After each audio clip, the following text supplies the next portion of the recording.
se retrouve aujourd'hui pour un nouveau projet. Donc aujourd'hui, je vous propose de créer un petit ballotin ou une petite boîte, un peu format brique de lait, pour pouvoir mettre nos chocolats de Pâques, puisque c'est la période.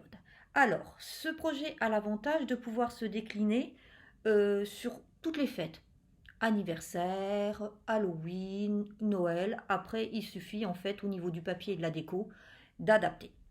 Donc, cette petite boîte, en fait, elle mesure 7 cm de haut sur 4,5 cm et sur 2,5 cm de profondeur. Donc, c'est vraiment une petite boîte dans laquelle vous pouvez mettre des petites choses. Je vous proposerai un autre tuto dans lequel on aura des boîtes soit beaucoup plus profondes, soit beaucoup plus grandes pour pouvoir mettre d'autres choses. Donc, cette petite boîte, voilà, elle a un petit rabat et elle s'ouvre comme ceci. Donc, vous pouvez la fermer soit en la collant, soit en mettant une petite pince, ou vous verrez, sur ce modèle que je vais vous proposer, on y mettra un joli flot. Donc, si cette petite boîte vous tente, on va commencer. Petit rappel avant de commencer, je vous reprécise que ce sont des créations que j'ai vues sur d'autres vidéos en ligne ou sur des applications de type Pinterest, et simplement je les adapte pour les personnes qui n'ont pas du tout de matériel de scrap et qui veulent se lancer. Donc pour ce projet, nous aurons besoin d'une règle, d'un crayon de papier, d'un petit outil pour pouvoir marquer nos traits. Alors, soit vous avez ce type d'outil, soit vous avez une table à scorer ou à rainurer. Si vous n'avez rien de tout ça et que vous ne souhaitez pas investir, vous pouvez utiliser un pic à brochette en bois. En règle générale, on en a tous dans nos tiroirs. Il vous faudra aussi de la colle ou, si vous souhaitez, du scotch double face. Alors, au niveau de la colle, je rappelle que vous pouvez trouver à Action ces deux colles qui sont vraiment très bien faites pour tous les petits projets scrap, parce qu'elles ont l'avantage de prendre assez vite, surtout la all purpose, mais surtout elles ne font pas gondoler le papier. Donc ne prenez absolument pas les colles de vos enfants que vous avez achetées pour l'école. Pour ce projet, vous aurez besoin d'un carré de 15 cm sur 15 cm. Alors là, moi aujourd'hui, j'ai pris un joli papier imprimé qui vient de chez Action avec donc des petits décors en forme d'œuf. Il vient de ce bloc. Alors c'est un bloc qui date de quelques années, donc vous ne le retrouverez pas. Je le trouve assez sympa pour cette période parce qu'il est quand même très coloré et il fait quand même très frais pour la période printanière et de Pâques. Voilà. Donc maintenant, petite précision. Si vous prenez un papier imprimé, bon, vous pouvez prendre un papier imprimé recto verso, sauf que par rapport à notre modèle, vous voyez que le recto verso n'a pas forcément lieu d'être. Mais vous pouvez aussi prendre un papier uni que vous viendrez décorer. Attention surtout au sens de votre papier. Si vous avez un motif et que c'est un motif qui a un sens, il va falloir, pour faire vos marques, faire très attention. Donc, la première chose à faire, c'est que le motif que vous voulez mettre à l'extérieur, vous allez le mettre face à vous. Et il faut que le dessin soit du haut vers le bas. Donc, comme moi, il est positionné. C'est-à-dire qu'en fait, il doit apparaître, en fait, comme votre boîte doit apparaître. Prenez bien cette précaution avant de commencer. Donc maintenant, nous allons prendre notre règle. Nous allons maintenant faire nos points de repère de manière ensuite à tracer pour faire nos marques de pliure. Alors, nous allons faire un premier point à 4,5 cm en haut. Ensuite, à 7 cm, puis à 11,5 cm et enfin à 14. Donc on fait la même chose en bas. Je répète, 4,5 cm, 7 cm, 11,5 cm et 14 cm. Donc maintenant, nous prenons notre petit outil ou notre table à scorer et nous allons donc relier nos points en haut et en bas. Donc, je ne trouve plus ma petite marque de 4,5 cm. Je l'ai fait trop fine, bien sûr. Voilà. Donc, voilà. Donc, hop. Et on va passer aux 2-3 fois. Voilà. Ensuite, 7 cm. Voilà. Alors, pour ceux qui utilisent le pic, je vous montre, c'est la même chose. Hein. Vous, par contre, vous appuyez bien pour que ça marque. Hein. Et vous le voyez, on a nos, je ne sais pas si vous voyez bien, on a des marques de pliure qui se forment. Donc, je reprends mon petit outil. Voilà, je vais bien marquer. Voilà. Ensuite, donc, nous avons 14 cm. 11,5 je veux dire. Voilà. Et 14 cm. Alors, tout de suite, pour ne pas oublier, on va effacer nos petites marques.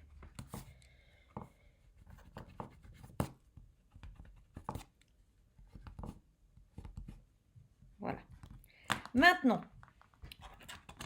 là, faites très attention, surtout si vous avez un papier imprimé avec donc un motif qui doit être dans un sens.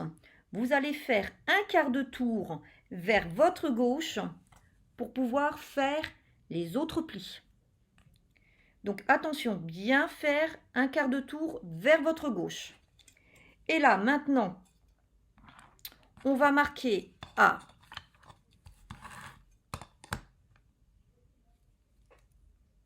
2,5 cm. Je vais même mettre carrément faire une marque ici. 5 cm et 12,5 cm.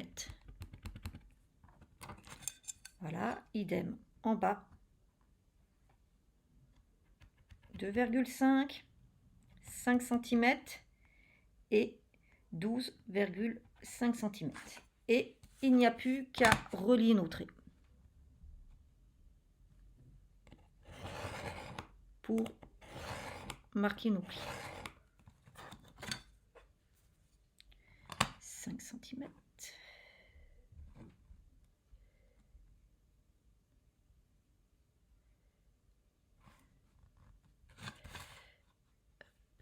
Oui, c'est bien ça, 5 cm.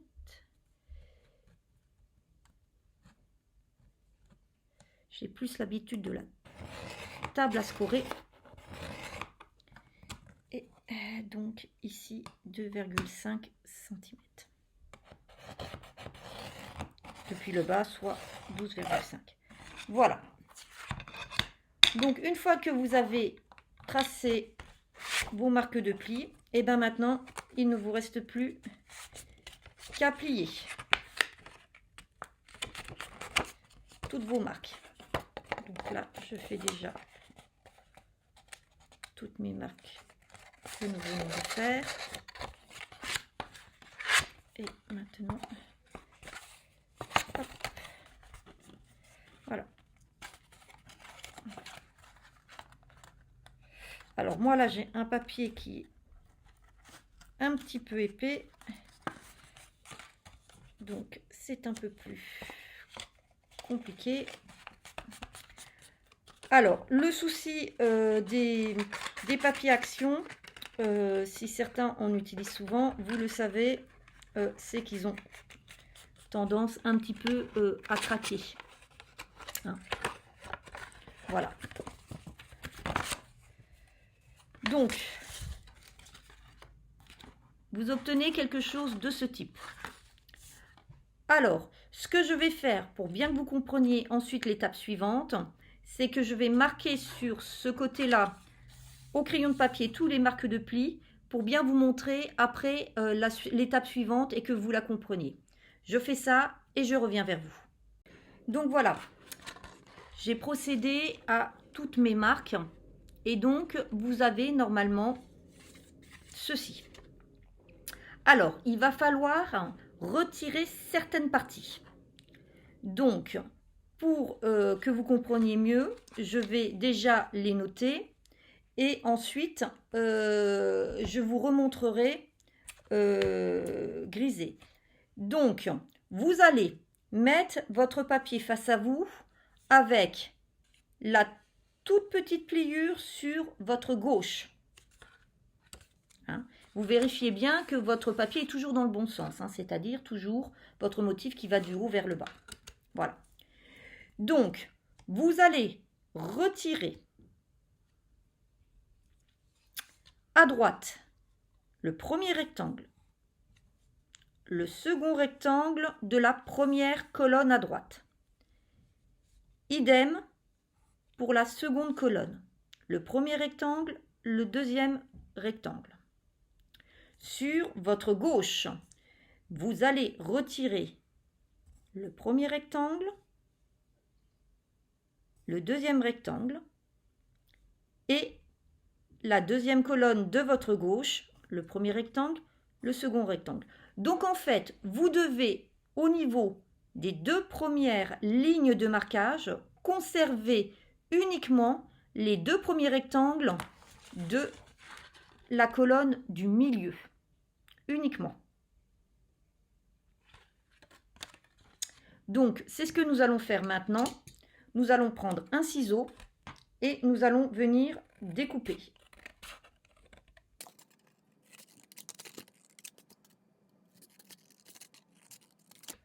Donc, vous obtenez ceci. Donc, je répète bien, colonne du milieu, on garde uniquement les deux premiers rectangles des lignes de traçage. C'est ce qui va vous permettre de faire votre petit rabat. Donc, voilà.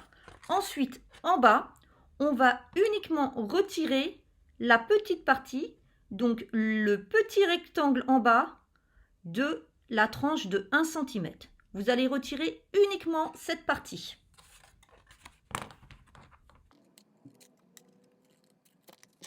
Voilà ce que vous obtenez. Maintenant, il ne nous reste plus qu'à biaiser et ouvrir nos languettes du bas pour pouvoir faire la forme de notre boîte. Alors, on va biaiser uniquement en bas et ici. Ici en bas. On ne biaise pas le haut. Le haut, vous le laissez tel quel. Donc, qu'est-ce qu'on appelle biaiser? En fait, biaiser, c'est ceci. C'est de couper un petit peu en biais parce que ça te permet de donner une plus belle finition. Donc, on va biaiser ici. On va biaiser donc ici. Donc, voilà, c'est un tout petit peu. Hein, vous voyez, c'est vraiment tout petit ce que j'enlève. Et on va le faire autour de chaque trace en bas pour qu'on puisse fermer correctement notre boîte.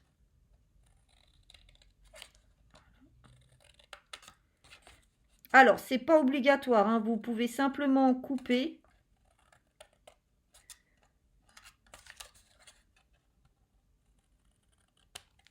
Vous pouvez simplement couper jusqu'à la première ligne tout droit, mais en règle générale, voilà, ça fait une finition beaucoup plus jolie. Donc voilà, maintenant la structure de notre boîte est prête, il n'y a plus qu'à faire l'assemblage. Alors, la première chose qu'on va faire, c'est qu'on va faire notre petit rabat. Donc c'est tout simple, on va venir mettre de la colle sur le deuxième morceau, on va rabattre et c'est tout.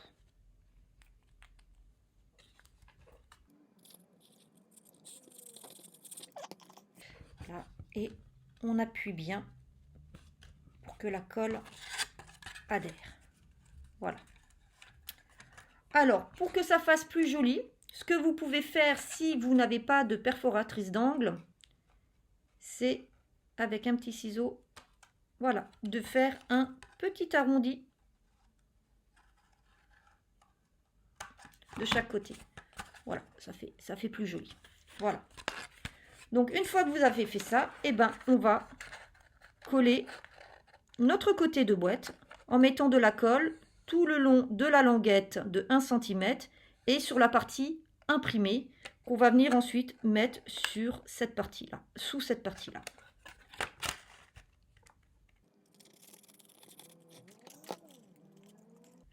Alors, pour celles qui utilisent du double face, vous faites très attention de bien aligner avant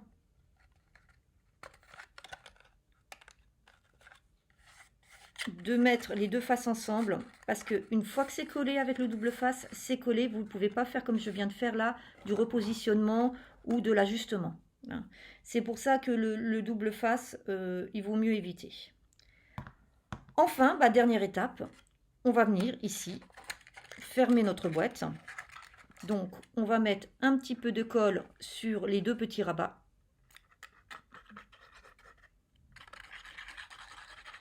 Voilà. Puis on va en remettre ici pour que ce rabat colle bien. Alors, petit conseil, prenez un ciseau, votre crayon de papier si vous pouvez, et puis appuyez un peu à l'intérieur sans... Voilà, comme ça, pour que, en fait, ça adhère bien.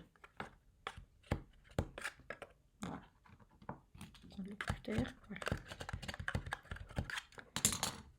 Voilà. Donc, vous voyez déjà, là, notre boîte, elle est quasiment terminée. Il nous reste plus qu'une étape. Alors, cette étape, elle est assez simple. Vous allez prendre entre, pas votre index, votre pouce et votre majeur, les deux côtés de chaque boîte. Et vous allez mettre votre index justement à peu près au milieu de chaque côté pour appuyer et ainsi faire une petite marque de pliure qui vous permettra de faire votre rabat. Vous voyez, c'est vraiment très très simple. Donc je remontre le geste. Entre votre pouce et votre majeur, avec vos index, vous poussez vers l'intérieur pour faire le milieu. Et voilà, votre petite boîte, elle est fermée. Maintenant, il n'y a plus qu'à la décorer. Alors, pour ma part, pour ce modèle, je vais décorer par rapport à celui-ci. Où là, vous voyez, j'ai mis un simple petit stickers de Pâques et puis j'ai mis une petite pince à linge décorée pour qu'il tienne fermé. Donc, comme je vous le disais tout à l'heure, vous pouvez par contre remplir, mettre de la colle fermée. Si vous avez des petits scratchs autocollants ou du scotch aimanté, vous pouvez en mettre. Ou alors tout simplement vous pouvez mettre un petit ruban pour fermer. Donc c'est ce que je vais faire, je vais aller chercher mon ruban et je vais vous montrer comment même sans perforatrice mettre un petit ruban. Donc je vais chercher le matériel et j'arrive. Alors pour pouvoir mettre un ruban sans utiliser de perforatrice, il va vous falloir en fait une aiguille à coudre assez épaisse, hein. Et donc de ce fait, avec votre aiguille, vous allez déjà dans un premier temps percer votre rabat. Voilà. Bien passé. Pour, voilà. Et ensuite, vous allez prendre votre crayon de papier et vous allez faire les deux petites marques pour pouvoir percer ici, puis fermer et percer derrière. Donc vous voyez, c'est tout simple, hein. Simplement, voilà, il faut faire vraiment en étapes. Alors, par contre, comme vous n'avez pas de perforatrice, vous ne pouvez pas faire des trous assez très gros. Donc moi, ce que je vous conseille, c'est ensuite de prendre un ruban assez fin. De toute façon, comme c'est une petite boîte, pas la peine d'avoir non plus un trop gros ruban. Voilà. Donc voilà, donc vous voyez là, c'est un ruban très très fin. Donc vous vous en coupez à peu près à une vingtaine de centimètres. Voilà. Donc, comme c'est une grosse aiguille, vous allez pouvoir passer votre ruban dans le chat de l'aiguille. Et voilà, vous repassez dans tous vos trous avec votre ruban.